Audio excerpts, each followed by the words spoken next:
সংযুক্ত আরব আমিরাতের Dubai, Saudi আরবের জেদ্দা, রিয়াদ ও মালয়েশিয়া প্রতিনিধিদের পাঠানো তথ্যছবিতে প্রবাসের সংবাদ জানাচ্ছেন রাকিব হাসান।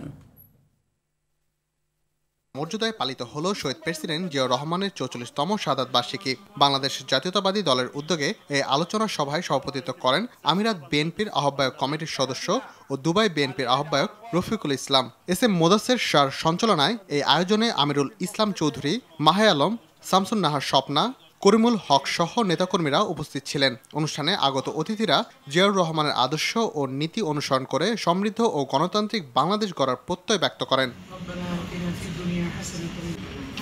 জেদ্দায় কুমিল্লা জেলা জাতীয়তাবাদী প্রবাসী ফোরামের উদ্যোগে বিএনপির প্রতিষ্ঠাতা শহীদ প্রেসিডেন্ট জিয়াউর রহমানের ৪৪তম শাহাদাত বার্ষিকী পালিত হয়। মোহাম্মদ আলীর সভাপতিত্বে সোহাগ মজুমদারের সঞ্চালনায় আরও উপস্থিত ছিলেন কবির হোসেন সরকার, সিদ্দিকুর রহমান, ওমর ফারুক সানি, মোহাম্মদ নাসির, ইসমাইল হোসেন সহ নেতাকর্মীরা। জিয়াউর রহমানের আত্মার মাগফিরাত কামনা করে দোয়া ও মোনাজাত করা হয়।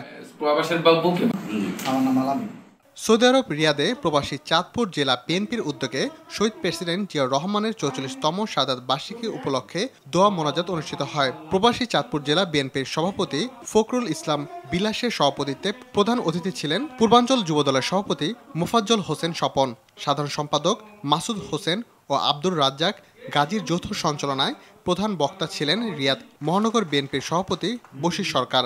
এছাড়া এই আয়োজনে উপস্থিত ছিলেন তাজুল ইসলাম গাজী, আবদুল্লাহ আল মামুন, হারুনুর রশিদ সহ বিভিন্ন জেলা বিএনপির নেতাকর্মীরা।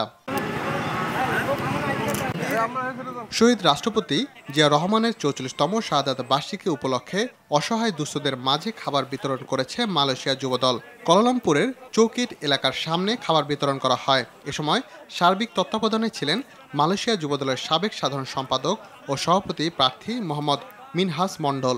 এ সময় আরও উপস্থিত ছিলেন মোহাম্মদ ফারুক হোসেন, মোহাম্মদ মেহেদি হাসান, মোহাম্মদ তুহিন শেখ, বিএম রাসেল রানা সহ নেতাকর্মীরা।